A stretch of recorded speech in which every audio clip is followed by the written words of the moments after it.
On May 1, 2010, Suffolk County Police Officer John Malaya and his K-9 partner were combing a desolate stretch of Ocean Parkway on Long Island. They weren't searching for bodies. The assignment that day was to find Sharnan Gilbert, a 24-year-old woman who had vanished after making a frantic 911 call in the early morning hours of May 1, 2010, claiming someone was after her. Her final moments had led her to run barefoot into the marshes near Oak Beach. She was never seen alive again. But what Officer Malaya found that day would spark a case that would confound investigators for over a decade. While sweeping the brush near Gilgo Beach, the dog alerted on human remains. The body wasn't Sharnan's. It belonged to another missing woman, Melissa Barthelemy, 24, last seen in the Bronx in July 2009. A week later, 3 more bodies were found within a quarter-mile radius. Each discovery told a similar story, all young women, all wrapped in burlap sacks, all believed to be sex workers who had advertised online before their disappearances. Authorities identified the other 3 as Megan Waterman, 22, of Maine, Amber Costello, 27, of North Carolina, and Maureen Brainerd Barnes, 25, of Connecticut.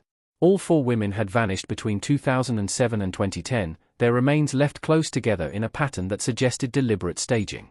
Police quickly realized they were dealing with a serial killer. The area, once known more for summer beachgoers and salt-swept dunes, was transformed into an active crime scene. For months, investigators expanded their search eastward and westward along Ocean Parkway. By April 2011, the count had climbed to 10 sets of human remains. Among the additional discoveries were the partial remains of Jessica Taylor, 20, last seen in Manhattan in 2003. Parts of her body had been located in Manorville 8 years earlier, but her skull and hands were found along Gilgo Beach. Valerie Mack, a woman who had disappeared in 2000, was similarly dismembered and left across multiple locations, her torso in Manorville, and her head and limbs in the same coastal corridor as the others. One victim was just a toddler, around 2 years old, whose remains were located near the adult female remains believed to be her mother. Both were never publicly identified. Another body, later known only as Peaches due to a tattoo on her torso, was discovered in Hempstead Lake State Park in 1997. Her head and hands were found years later in the Gilgo cluster. This disturbing pattern of dismemberment and disposal raised more questions than it answered. While some victims were whole, others were scattered across years and counties, suggesting either a long-active killer or multiple offenders using the same remote dumping grounds. Forensic work was slow. Many of the remains were skeletal, limiting what could be pulled from them. Some of the dismembered victims had been placed in plastic bags or burlap, and the decomposition made it difficult to recover DNA or fingerprints. Still, investigators persisted. Dental records, scars, and later, advances in DNA genealogy helped assign names to long-missing women. The press dubbed the unidentified killer the Long Island serial killer, while law enforcement referred to him as the Gilgo Beach killer. But despite the magnitude of the case, it remained stalled. Between 2011 and 2020, no arrests were made. Leads dried up. The case passed between police commissioners. Theories proliferated: a trucker, a local fisherman, someone in law enforcement. Each new Suffolk County administration vowed to solve it. None succeeded. In the midst of this, controversy brewed over how the cases were handled, especially that of Sharnan Gilbert, the woman whose disappearance triggered the initial search.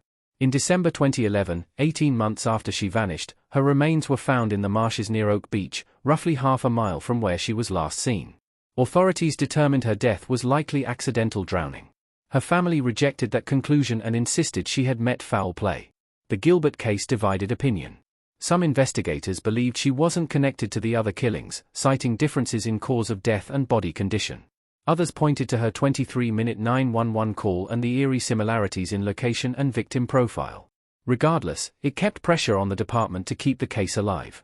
In 2020, a new task force was formed, bringing together Suffolk County Police, New York State Police, the FBI, and other agencies. It wasn't just a gesture. Technological improvements had changed the landscape. Genetic genealogy, cell phone tracking, and advanced data analytics gave fresh tools to long-frustrated detectives. The task force reanalyzed everything: call records, tower pings, web histories, and physical evidence. Among the data points was a list of burner phones used to contact some of the victims. Investigators traced the movements of these phones and found that several had traveled between Midtown Manhattan and Massapequa Park, specifically to and from a single home. DNA analysis from one of the early burlap-wrapped victims had yielded a hair, though degraded and insufficient for a full profile at the time. With enhanced methods, it was retested. The resulting match didn't point to a specific individual at first, but it did match a family line. That line led to a name. On July 13, 2023, more than 13 years after the first 4 bodies were found, authorities moved in. They arrested the man they believed to be responsible for the killings of Melissa Barthelemy, Megan Waterman, Amber Costello, and Maureen Brainerd Barnes. The suspect wasn't a drifter, trucker, or anonymous figure living in the shadows. He was a New York architect. The discovery of 4 bodies near Gilgo Beach in December 2010 sent shockwaves through Long Island. But it wasn't just the proximity of the remains that unnerved investigators, it was the similarities between the victims. Melissa Barthelemy, Megan Waterman, Amber Costello, and Maureen Brainerd Barnes were all petite women in their 20s, all believed to have been working as sex workers, and all had disappeared after making arrangements to meet clients. Their bodies were wrapped in burlap and carefully placed just yards from each other, a chilling sign of methodical intent. Police launched a massive search effort, combing miles of shoreline and marshland. Over the next several months, they uncovered even more human remains. By spring 2011, the remains of at least 10 people had been recovered, 8 women, 1 man, and a toddler. Some remains were complete, others, dismembered and scattered across different locations. Among them was Jessica Taylor, whose torso had been discovered years earlier in Manorville. Her skull and other body parts were now found near Gilgo Beach, connecting previously isolated cases.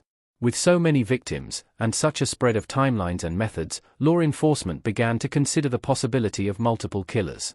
Some bodies were carefully wrapped and posed. Others were hastily dumped. One theory suggested that the Gilgo Beach area, remote yet accessible, had become a favored dumping ground for more than one predator. Despite ongoing investigations, the trail went cold. Leads dried up. No arrests were made. For over a decade, the case loomed over Suffolk County like a dark cloud. Every new body, every new report of a missing woman working in the sex trade reignited fears. Residents questioned how someone could commit so many killings without detection. In 2022, Suffolk County law enforcement launched a new task force, combining resources from state and federal agencies. This fresh approach brought renewed urgency. Investigators began reanalyzing old evidence with modern technology, genetic genealogy, data mapping, and advanced digital forensics. It was this fusion of old evidence and new tools that finally cracked the case. Investigators revisited burner phone data from the original cases. The killer had used disposable phones to contact the victims. Though these phones were meant to be untraceable, they pinged off towers near specific locations, first near the victims, and later near Midtown Manhattan and Massapequa Park. Analysts identified patterns that pointed to one man who lived in the neighborhood and worked in the city: Rex Heuermann. Heuermann was an established architect who owned a small firm in Manhattan. Married with children, he lived in a cluttered, outdated home in Massapequa Park, just a short drive from where the bodies were found. He had no criminal record, no prior arrests. On the surface, he was invisible. But surveillance and forensic evidence were about to shatter that illusion. In July 2023, after months of watching his movements, investigators collected a discarded pizza crust from a trash can outside Heuermann's office. They extracted DNA from the crust and compared it to material found on one of the burlap wrappings from the Gilgo Beach crime scenes. It was a match. Heuermann was arrested outside his office shortly after. The man who had once been invisible was now accused of being the Gilgo Beach killer. At the time of his arrest, he was charged with the murders of Melissa Barthelemy, Megan Waterman, and Amber Costello. Shortly afterward, he was also charged in the killing of Maureen Brainerd Barnes, whose body had been found alongside the others. Prosecutors revealed that Heuermann had used burner phones to contact each of these women under false names. They also recovered chilling internet search histories, showing a fascination with violent pornography and true crime. In his home, investigators discovered a vault filled with hundreds of weapons and a series of hidden compartments. Yet the case didn't stop there. In early 2024, prosecutors added 3 more victims to the list: Jessica Taylor, Sandra Costilla, and most recently, Valerie Mack. Valerie Mack, originally from New Jersey, had last been seen in 2000 while working in Philadelphia. Her remains had been scattered across Long Island, her torso found in Manorville, and other bones along Ocean Parkway. For years, she was unidentified. Only through DNA genealogy was she eventually named. The link to Heuermann came through a meticulous investigation of documents found in his home. One entry included a reference to a DS site, believed by investigators to mean dump site. The coordinates aligned with where Mack's remains had been found. When prosecutors announced the new charges, they emphasized that Heuermann had kept notes on serial killings and tracked potential burial sites. The implication was chilling: this was not a man acting on impulse. This was a planner, someone who had built his crimes with the same precision he used in architectural design. In court, Heuermann pleaded not guilty to all charges. He has been held without bail since his arrest. His attorneys have challenged the strength of the forensic evidence, but prosecutors have responded by laying out a mountain of digital and physical connections, phone records, burner phone registrations, DNA samples, and search histories, all pointing to the same man. District Attorney Raymond Tierney addressed the media in a press conference, joined by family members of the victims. He stated, "These families have endured unimaginable pain for more than a decade. Today, we are bringing them the justice they've long been denied." He added that the investigation was still active and warned that additional victims were likely. Tierney also confirmed that the investigation had expanded beyond Gilgo Beach. Other sites across Long Island were now under review, and cases once considered unrelated were being re-examined under a new lens. The case had become one of the most complex serial killer investigations in modern New York history. And while Heuermann remained behind bars, the scope of his alleged crimes continued to widen. As Rex Heuermann sat behind bars, the investigation that led to his arrest continued to unravel a web more sprawling than initially imagined. Suffolk County prosecutors made it clear, the Gilgo Beach murders were only the beginning. Authorities now believed the killer had not confined his activities to a single stretch of coastal brushland. In fact, a disturbing pattern was emerging. Several of the known victims, Jessica Taylor and Valerie Mack among them, had body parts found in entirely different locations. Their torsos had been discovered years before their skulls were unearthed along Ocean Parkway. Such geographical spread suggested a deliberate attempt to scatter evidence and confuse investigators. That theory began gaining traction as investigators started cross-referencing older unsolved cases across Long Island and beyond. They looked again at Sandra Costilla, a 28-year-old whose body had been found in North Sea in 1993. Her case, like Valerie Mack's, had once stood alone. But the renewed investigation turned up similarities in post-mortem treatment, victim profile, and location strategy. The same care and planning that characterized the Gilgo for now appeared in these other cases too. All the victims were women, most engaged in sex work, and their disappearances had largely gone unnoticed until their bodies surfaced. Police had missed the common thread for decades. Heuermann, hidden behind a normal suburban life, had exploited that silence. Searches of Heuermann's home intensified. In addition to the trove of weapons and disturbing internet history, law enforcement found maps with markings, burner phone packaging, and a ledger of notes that read more like a predator's manifesto. Though no direct confessions were found, the level of detail in the document suggested a man obsessed not just with killing, but with control. Some entries referenced dates that coincided with known disappearances. Others included abbreviations that investigators decoded as indicators of locations, potentially more dump sites yet undiscovered. The more they looked, the more they found. Surveillance data revealed Heuermann's consistent use of burner phones, often activated near where victims were last seen, and deactivated near Gilgo Beach or other relevant crime scenes. Calls from these phones were traced to the victims' numbers, with one chilling pattern. The suspect sometimes used the victims' phones to call their families, taunting them with eerie silence or grotesque suggestions. It was this calculated behavior that unnerved even seasoned investigators. Rex Heuermann didn't appear to act on frenzy or impulse. He stalked his targets digitally and physically, manipulating their vulnerabilities to lure them in. Then he erased them from existence with a precision that had left law enforcement chasing ghosts for over a decade. And yet, even with mounting evidence, the full scope of his crimes remained unknown. At a public hearing in early 2025, Suffolk County District Attorney Raymond Tierney provided updates that sent shockwaves through the courtroom. "We are actively investigating additional remains recovered along Long Island's South Shore," he said. "We now believe that Mr. Heuermann may be connected to multiple cases previously considered isolated." The district attorney stopped short of naming those cases but hinted at a total victim count that could surpass a dozen. Some of these cases dated back to the early 1990s. If those links held, Rex Heuermann would not just be the Gilgo Beach killer, he'd be one of the most prolific serial murderers in American history. The courtroom remained tense during each of Heuermann's appearances. Surviving family members sat in rows behind the prosecution, their faces bearing the weight of years without answers. Some wept quietly. Others glared silently at the man in the defendant's seat. His large frame and glasses betrayed no emotion. He stared forward, as though the entire proceeding was some logistical inconvenience. Heuermann's legal team continued to deny all allegations.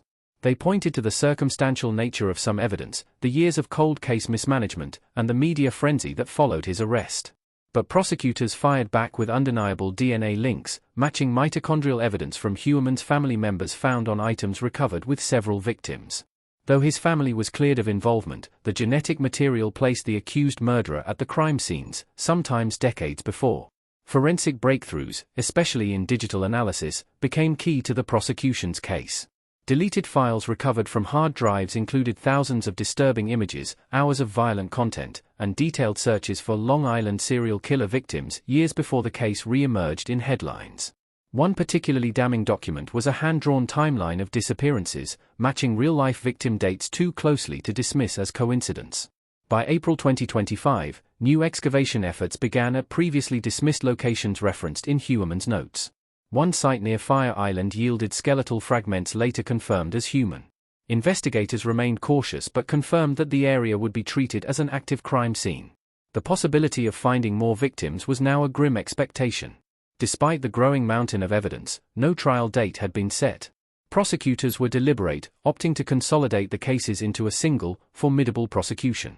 Their goal was not just to convict Rex Heuermann, it was to expose every hidden corner of the crimes he allegedly committed and give voice to each forgotten victim.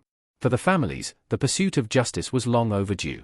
Many had lived through decades of silence and dead ends. Some had died without ever learning the truth. Now, each new charge brought a sliver of resolution, but also reopened old wounds. The scale of the crimes, the years spent in darkness, and the public revelation of the killer's double life forced a reckoning with how these women had been ignored for so long. Rex Heuermann's alleged crimes highlighted systemic failures in how society treats the disappearance of sex workers. These women were not missing because they chose risky work, they were missing because predators knew no one would come looking for them quickly. The Gilgo Beach case wasn't just a true crime saga, it was a painful indictment of that reality. As the public watched and waited, one question remained: how many more? The final chapter of the Gilgo Beach murders has yet to be written. But one thing is now certain. The man once hidden behind building blueprints, school drop-offs, and a family name is now known for something else entirely, a legacy of violence buried beneath the sand.